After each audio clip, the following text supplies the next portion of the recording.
우리 지난 한 달 동안 하나님의 은혜 가운데 잘 지내셨습니까? 이번 한 달도 하나님께서 우리를 지키시고 인도하시고 도와주신 은혜가 있기를 주님의 이름으로 기원합니다. 자, 오늘 우리가 읽은 본문이 기록될 당시에 이 헬라의 남자들은 모이면 서로 자신의 지혜와 지식을 자랑하며 논쟁하는 데 힘을 썼습니다. 그래서 얼마나 내가 남들보다 더 새로운 지식을 깨달았는가, 더 많은 것을 알고 있는가, 이렇게 모여서 이제 논쟁을 하고 자랑을 했습니다. 반면에 로마 사람들은 모이면 자기의 힘과 권력을 자랑했습니다. 그래서 내가 얼마나 많은 힘을 가지고 있는지, 육체적으로 얼마나 강한지, 그리고 세상적으로 얼마나 많은 권력을 가지고 있는지를 자랑을 하는데 힘을 썼습니다. 그러면 우리 믿음의 사람들은 무엇을 자랑하며 살아야 될까요? 오늘 저는 우리 믿음의 사람들은 우리가 얼마나 많이 기도하는지, 또 얼마나 많은 기도의 응답을 받아왔는지, 그리고 얼마나 기도하는 가운데 하나님의 인도하심을 받았는지, 그것을 자랑하는 성도들이 되기를 바랍니다. 만약에 교회 안에서 세상적인 지혜나 지식, 또 힘과 권력, 지위와 부유함, 이런 것들을 자랑하고 과신한다면 그 교회가 어떻게 되겠어요? 여러분, 사람이요, 아무리 남들 잘 되는 거 보고 축하한다고 그래도요, 속으로는 시기심이 생기고 질투심이 생기고 너는 좋겠다, 이런 마음만 가지면 좋은데, 그러다 나는 또 뭔가, 또 이런 비교의식을 갖고 이러면서 자랑하는 것만으로는 그 공동체가 믿음으로 서지를 못합니다. 그래서 우리는 하나님의 은혜 받은 것이 자랑이어야 되고, 하나님께서 주시는 기도 응답이 자랑이어야 되고, 하나님과 동행하는 것이 자랑이어야 되고, 하나님 말씀을 깨달은 것이 자랑이 되어야 합니다. 오늘 본문은 우리에게 기도에 대한 강력한 권유를 하는 말씀입니다. 주의 백성들에게 거룩한 손을 들어 기도하라 말씀하고, 특별히 남자들이 거룩한 손을 들어 기도하라고 말씀을 하면서 기도에 대해서 우리가 어떻게 기도해야 될까 하는 여러 가지 교훈들을 말씀해 주고 있습니다. 먼저 첫 번째로 남자들에게 기도하라 그랬는데 왜 남자들에게 특별히 기도하라고 했을까 하는 겁니다. 자, 그 이유는 두 가지인데, 하나는 남자들이 기도하는 게 중요하다라는 겁니다. 그런데 또 하나 이유는 그런데 남자들이 기도를 잘 안 한다는 겁니다. 중요한 것은 우선적으로 해야 됩니다. 남자들이 기도하는 게 너무 중요한데 상대적으로 기도를 많이 못합니다. 기도뿐만 아니라 이 영적인 생활을 하는데 남자들은 상대적으로 소극적일 때가 있습니다. 그래서 사도 바울은 남자들에 대해서 관심을 많이 가지고 있었던 것 같아요. 여러분, 지금도 이 부흥하는 교회의 특징들은 남자들이 살아서 움직인다는 거예요. 많이 보세요. 부흥하는 교회, 성장하는 교회, 큰 교회들을 보면 남자들이 그렇게 열심히 움직여요. 우리 교회도 보면 이 남자들이 열심히 하잖아요. 그래서 이 세상에서는 기라성 같은 남자들이 하나님 앞에 나오면 엎드려 기도하고 예수님처럼 섬기는 삶을 살고 여기저기에서 정말 겸손하게 하나님을 섬기게 될 때 교회는 부흥이 일어나는 겁니다.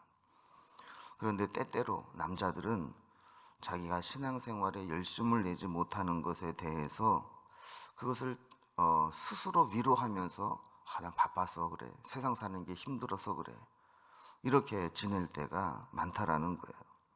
그래서 실제로 그런 경우가 많죠. 상대적으로 이 직장이라든지 사회생활에 매이지 않은 사람들은 시간적으로도 여유가 있고 그러니까 뭐 성경 공부를 한다든가 기도회를 한다든가 이럴 때 나오기가 좀 수월하지만 직장 생활을 해야 된다거나 사회생활을 해야 된다거나 이런 사람들은 너무 바빠서 못할 때가 많습니다. 그러나 일이 많다고 해서 기도하는 일을 소홀히 해도 된다는 것은 아닙니다.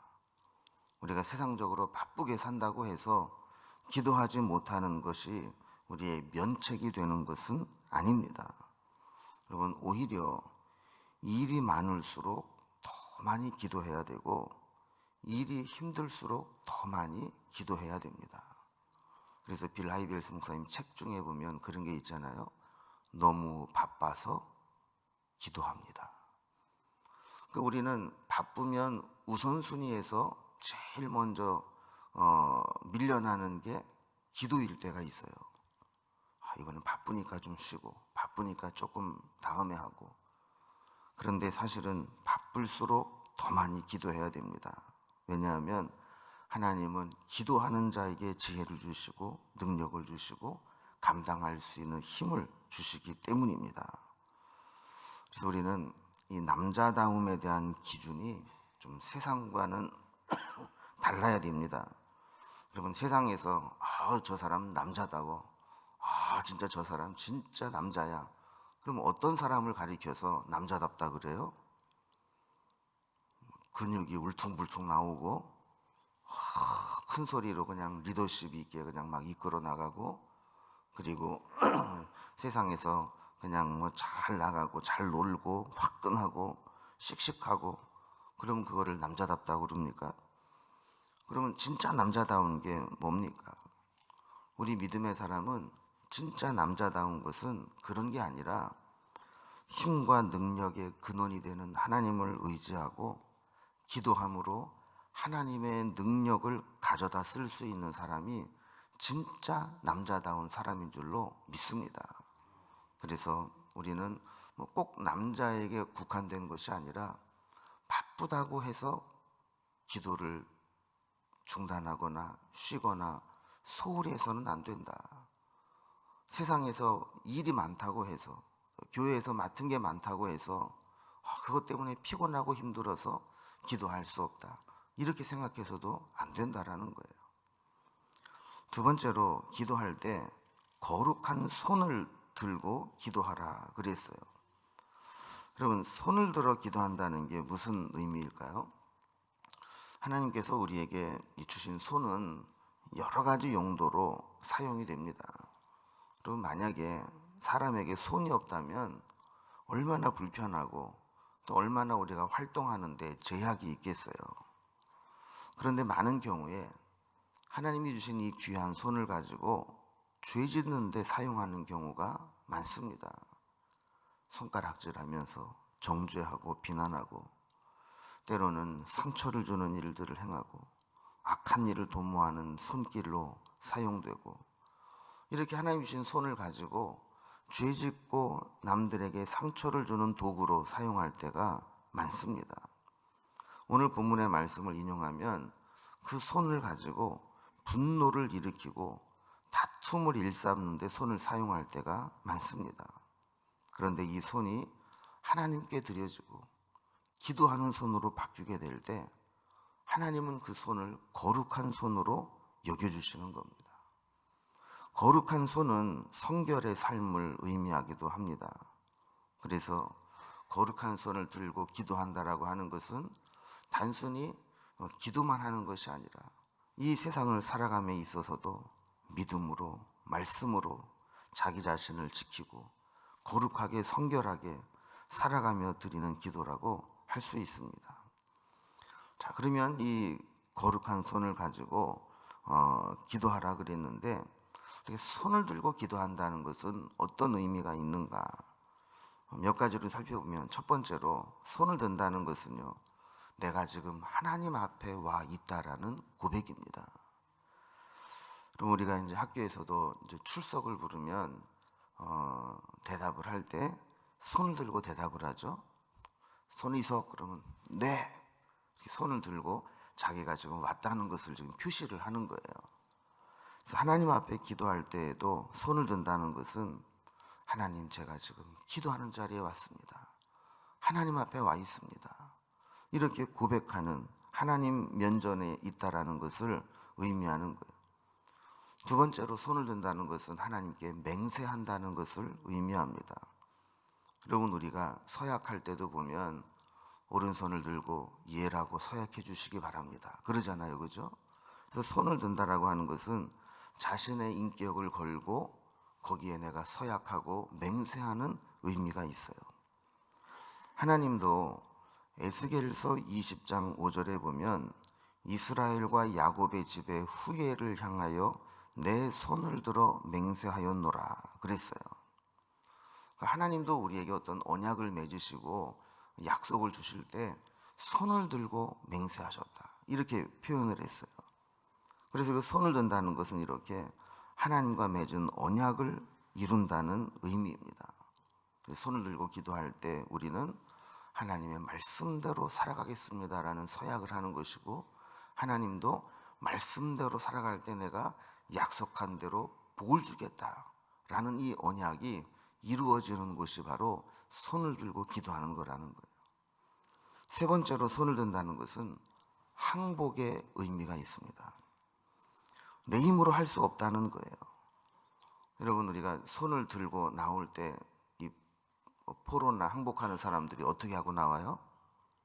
손을 들고 나오잖아요. 하나님 앞에서 손을 든다라고 하는 것은 마찬가지로 우리가 하나님 앞에 할 수 있는 게 아무것도 없습니다, 이런 의미예요. 여러분, 여호사밧이 아람과 암몬 연합군이 쳐들어왔을 때 어떻게 했습니까? 하나님 앞에 손을 들고 기도하는데 그가 뭐라고 그러냐면, 하나님, 우리는 저들을 이길 수 있는 힘이 없고, 이렇게 기도를 해요. 그러니까 내 힘으로는 전쟁하러 나가봐야 어차피 질 전쟁이라는 거예요. 그런데 하나님이 나를 도와주시면 내가 한번 싸워보겠습니다 하는 겁니다. 그래서 우리가 손을 든다는 것은 항복한다라는 거예요. 그래서 나는 힘도 없고 어찌해야 할지도 모르겠습니다 라는 고백으로 하나님 앞에 나아갈 때, 그때부터 하나님은 우리에게 능력을 나타내시는 거죠. 네 번째로 손을 든다는 것은 하나님의 도움과 능력을 의지한다는 겁니다. 여러분, 우리도 누구에게 넘어졌을 때 나를 좀 일으켜줘, 도와줘 할 때 손을 내밀잖아요. 손을 붙잡아 일으켜주게 되면 우리가 쉽게 일어나게 됩니다. 하나님 앞에 손을 든다라고 하는 것은 이렇게 하나님의 도우심을 갈망하면서 하나님 앞에 부탁을 드리는 겁니다. 모세가 이스라엘 백성과 여호수아를 아말렉 전투에 르비딤 골짜기에 내보내놓고 모세는 어떻게 했습니까? 산 꼭대기에 올라가서 손을 들고 저들을 위해서 기도했다고요. 그래서 하나님 앞에, 하나님, 내가 여기서 기도하지만 하나님의 능력은 저 르비딤 골짜기에서 싸우는 저 여호수아와 이스라엘 군대에게 함께해 주옵소서. 이렇게 손을 들고 기도할 때 하나님은 그 기도를 들으시고 그가 손이 내려오지 않는 한 하나님은 이스라엘 백성을 이기게 하셨던 겁니다. 자, 그러면 세 번째로 어디에서 우리가 기도해야 될까요? 여기 보면 각처에서 기도하라 그랬어요. 여러분, 각처에서 기도하라는 게 무슨 얘기일까요? 우리의 삶의 모든 영역에서 기도하라는 겁니다.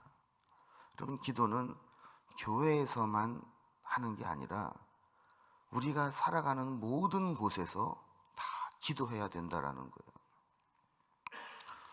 저는 이제 목사이기 때문에 뭐 기도하는 거를 목사가 이제 꺼려한다 그러면 그거는 말이 안 되잖아요, 그죠?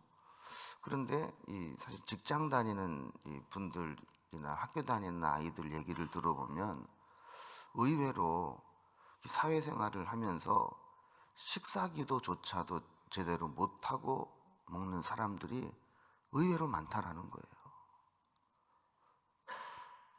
또 우리가 보통 어디를 가면 제일 먼저 하는 게 기도잖아요. 그죠? 장소를 옮기고 다른 곳에 도착을 하면 제일 먼저 기도를 하는데, 그 기도하는 이유가 뭡니까? 하나님, 내가 이곳을 지금 방문하는데, 이곳에 방문하는 가운데 이곳에 복을 주시고, 또 내가 하나님의 뜻을 이곳에서 온전히 이루게 해 주옵소서. 이런 기도를 하는 거 아니에요. 그죠?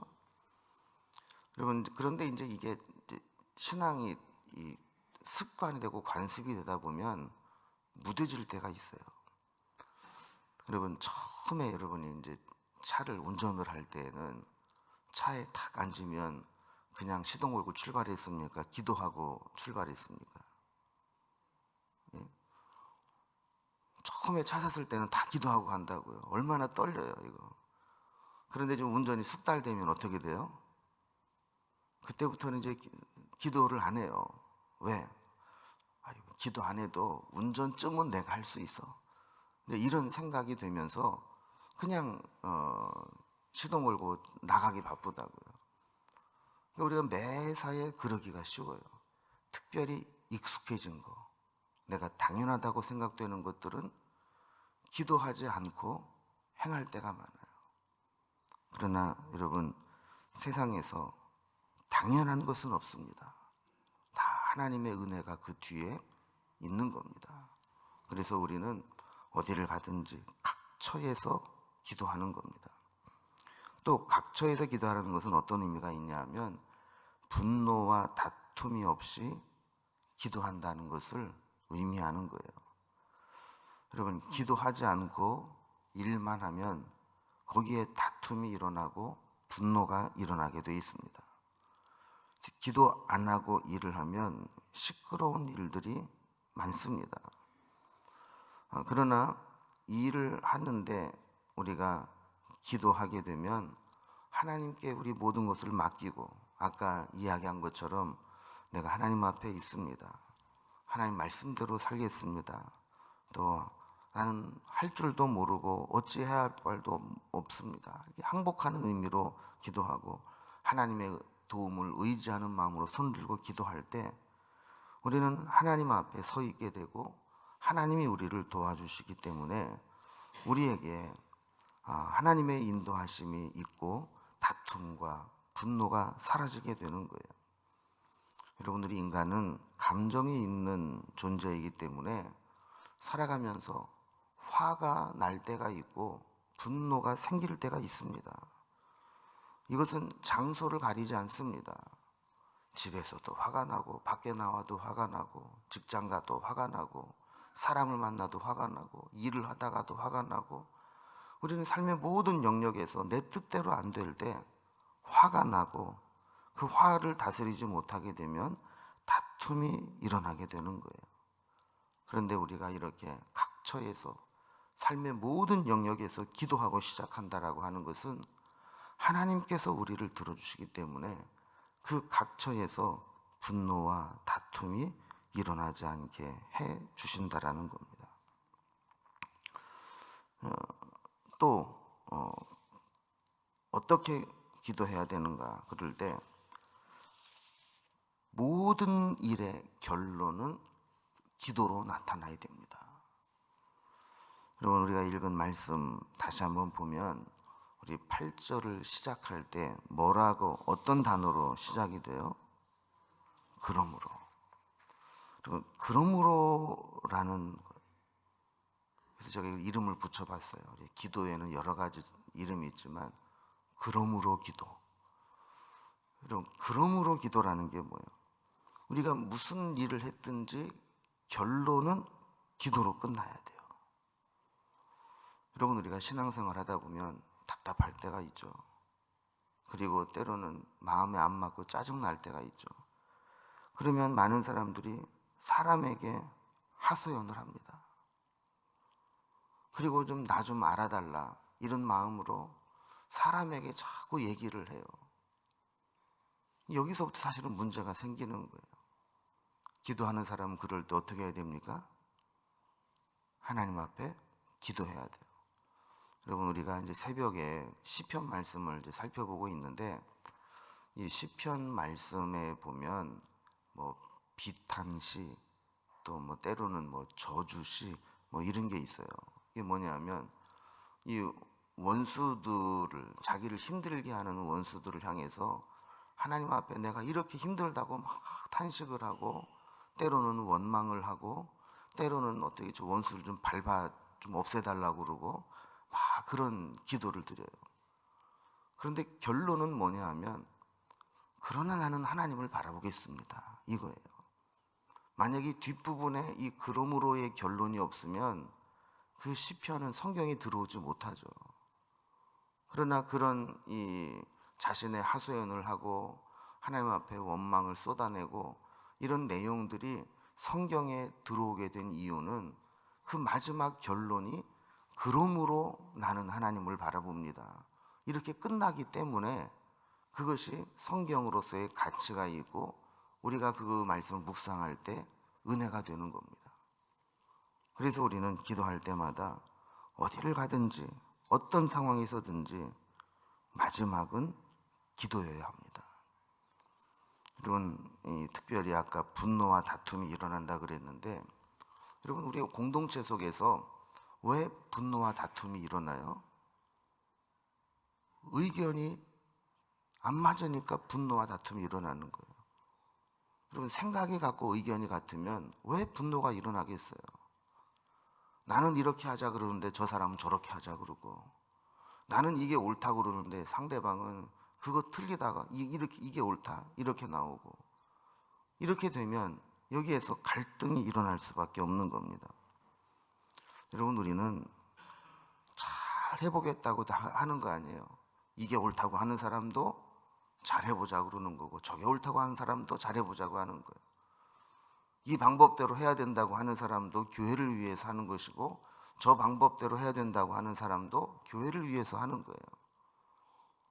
우리가 어떤 일을 할 때 보면 건설적인 생각으로 계산을 해볼 수 있어요. 그리고 그것이 옳다고 논쟁을 치열하게 할 수도 있어요. 또 내 계산대로 내 계획대로 안 될 때 염려할 수도 있어요. 그러나 마지막은 기도여야 됩니다. 그래서 마지막에는 그러므로 우리는 기도밖에 할 게 없습니다. 그래서 우리가 어떤 일이 생길 때마다 나에게 힘든 일이 특별히 만나게 되면 내가 기도했나? 내가 어떤 중요한 일을 결정할 때 내가 기도하고 한 것인가? 이것을 늘 생각해 보면서 모든 일의 결론은 기도와 함께 맺어져야 됩니다.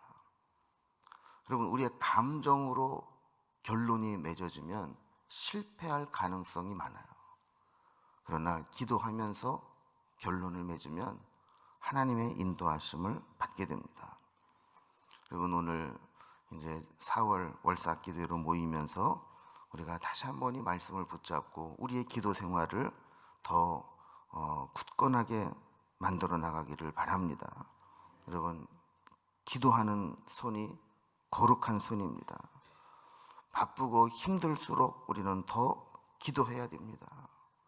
가장 멋진 손은 손을 들고 하나님 앞에 기도하는 손입니다.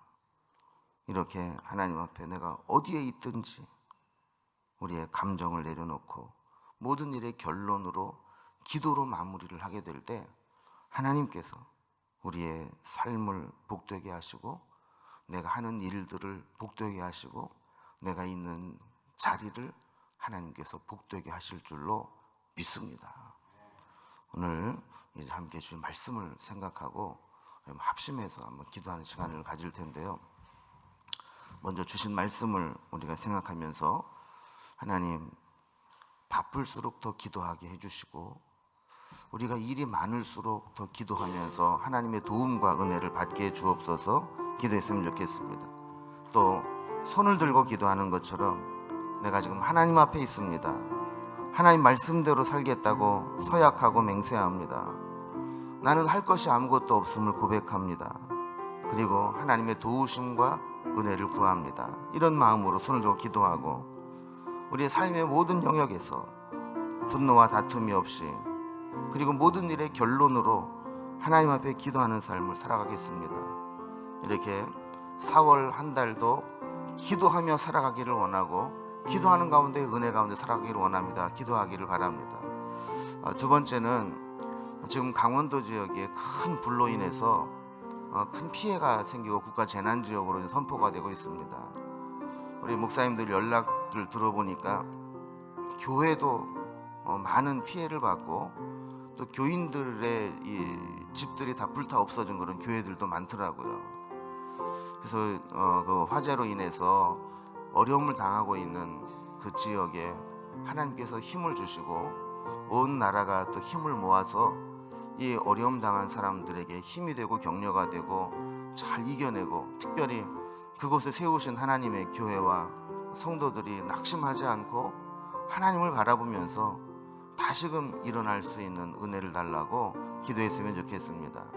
마지막 세 번째로 기도할 때 여러분, 우리 교회에서 진행하고 있는 모든 일들도 이번 4월 한 달 동안 하나님의 은혜를 주시고 우리 교회가 날로 날로 부흥하고 하나님의 뜻을 이루고 본질을 회복해 나가고 하나님께서 주신 생명을 살리고 하나님의 사람을 살리는 교회가 되게 해달라고, 이 세 가지 제목을 위해서 우리 한번 합심해서 우리 기도하시고 우리 자유롭게 기도하는 시간을 갖도록 하겠습니다. 함께 기도합니다.